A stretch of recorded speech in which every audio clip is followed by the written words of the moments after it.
저를 믿고 반복 학습을 해주세요. 그러면 이 강의를 보고 있는 여러분도 제가 받은 점수 이상으로 합격할 수 있습니다. 오늘은 제3유형에서 표본, 중심, 극한 정리입니다. 이번 강의는 제3유형에서 추론, 통계 작업이고 표본, 중심, 극한 정리입니다.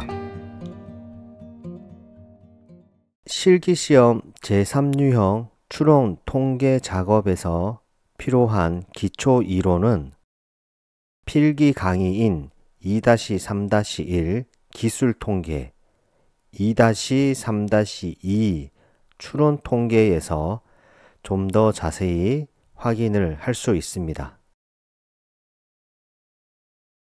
자, 제3유형 추론 통계 작업에서는 먼저 모집단과 표본, 기술 통계와 추론 통계, 중심 극한 정리와 표준 오차, 신뢰 구간, 정규성 검정 등 분산성 검정에 대해서 알아보도록 하겠습니다.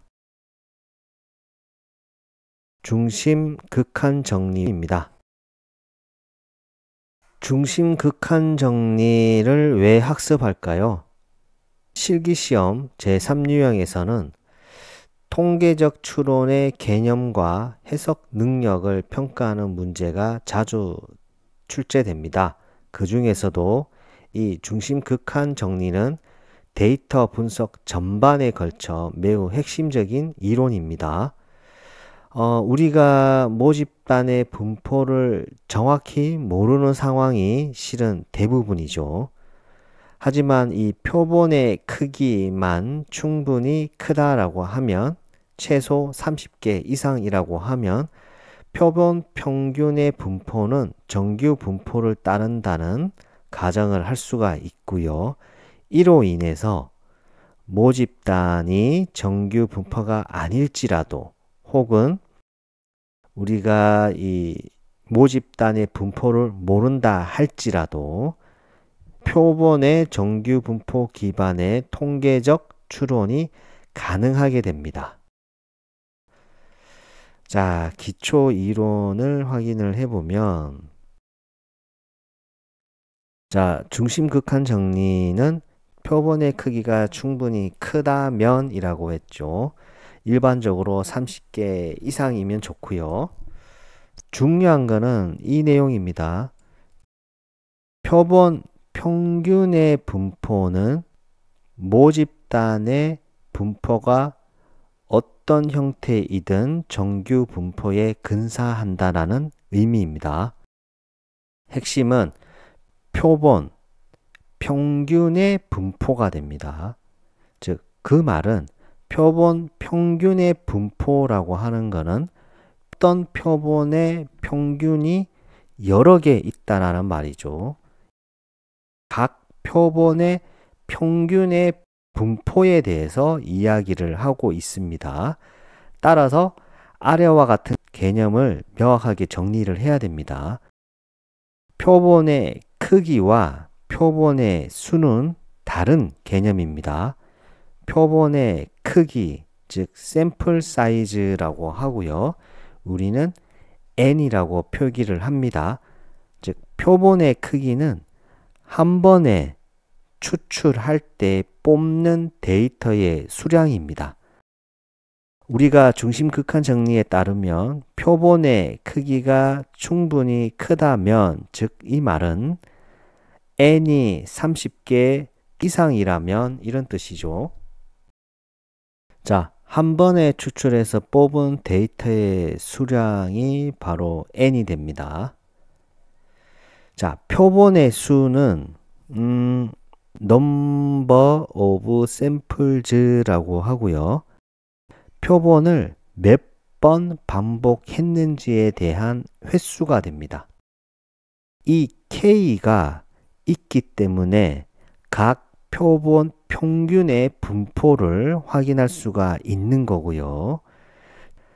자, 그러면 예시로 표본의 크기 n은 30이 되고 표본의 수 k가 1000이라는 말은 한 번에 표본을 뽑을 때 30개를 뽑는데 이것을 1000번 반복한다는 의미가 되죠.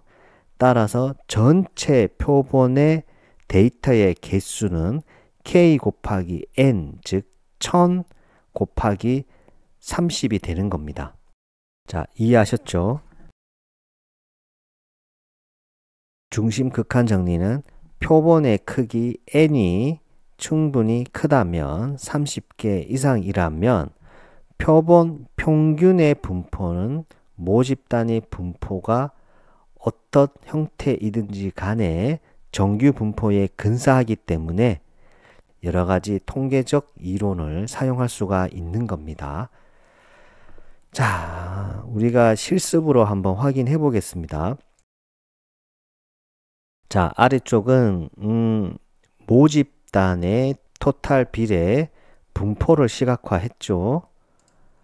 자, 이때 모집단의 토탈 비 평균은 19.79가 됩니다. 자, 우리는 이 랜덤을 고정을 하겠습니다. np.random.seed2025. 자, 먼저 우리가 중심 극한 정리를 한번 그래프로 확인해 보겠습니다. 우선은 작은 표본의 크기인 이 n은 10으로 설정을 하고 이 표본의 수, 즉 k는 100으로 설정을 해 보겠습니다. 자, 이 코드가 상당히 복잡한데 이 코드를 뭐 암기할 필요가 없습니다. 그냥 이해만 하시면 됩니다. 실기시험에서는 이런 문제가 나오지가 않습니다. 자, 먼저 이 for 구문을 사용해서 우리는 표본의 평균을 구할 건데요. 자, 첫 번째 줄은 num samples, 이 표본의 수가 100으로 설정을 했죠.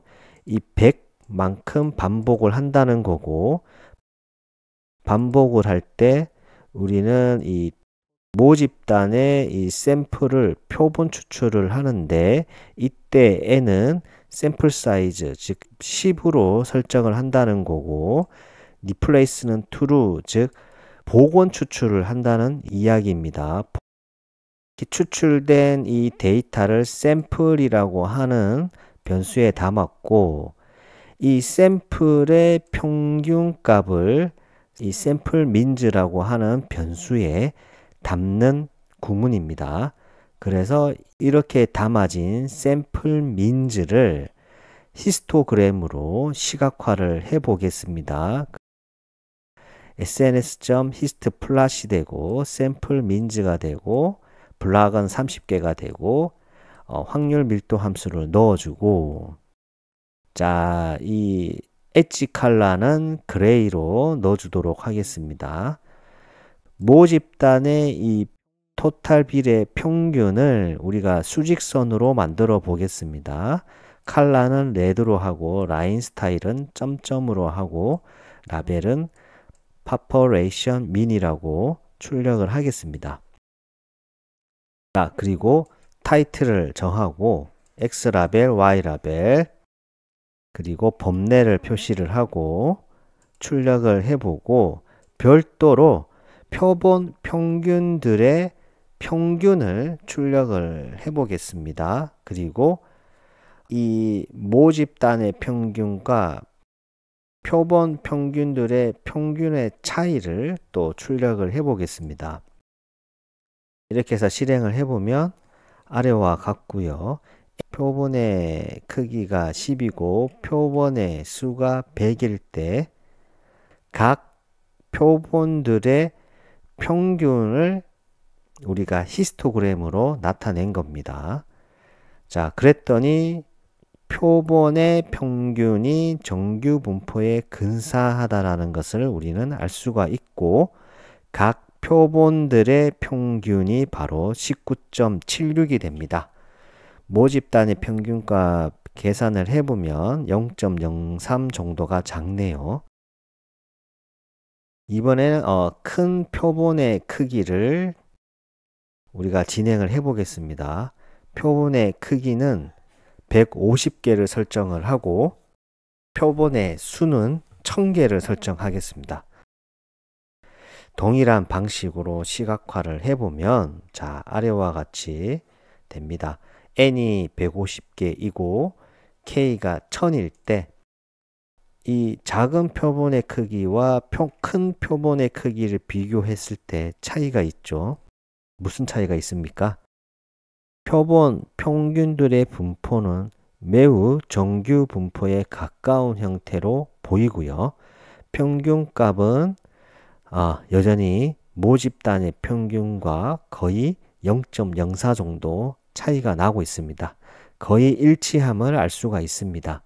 즉 중심 극한 정리는 표본의 크기, 즉 n이 크면 클수록 그리고 표본의 수 역시 크면 클수록 이를 기반으로 우리는 다양한 통계적 추론을 수행할 수 있게 되는 겁니다.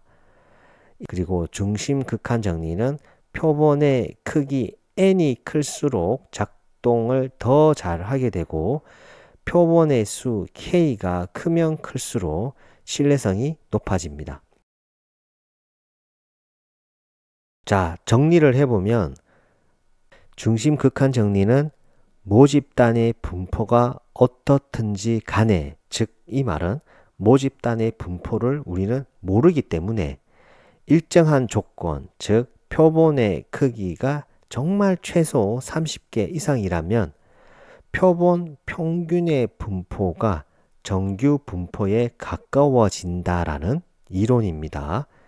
이를 통해서 정규 분포가 가정이 되기 때문에 우리는 T검증, 회귀분석, 여러 가지 신뢰 구간 설정, 이와 같은 어떤 모수적 통계 기법을 적용할 수가 있게 되는 겁니다. 만약에 이 정규 분포를 위반하게 되면 우리는 비모수 검증을 하게 되는 거고, 이런 모수 검정, 비모수 검정은 이후 제3유형 가설 검정에서 다룰 예정이고요.